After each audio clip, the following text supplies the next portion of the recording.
বাক্যে বাক্যে আপনি বিএনপিদের মধ্যে ওবায়দুল কাদের খুঁজে পাবেন না। একটা বিএনপি তৈরি হয়েছে যে অ্যাজ ইফ এই বিএনপিতে শহীদ জিয়া নামক কোনো পদার্থই কোনোদিন ছিল না। এই বিএনপিতে বেগম জিয়া নামক কোনো মানে আপোষহীন লড়াই সংগ্রামের ইতিহাস ছিল না।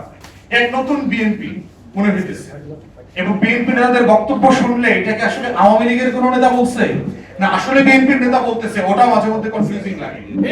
শব্দে শব্দে বাক্যে বাক্যে আপনি বিএনপি নেতাদের মধ্যে ওবায়দুল কাদের খুঁজে পাবেন না।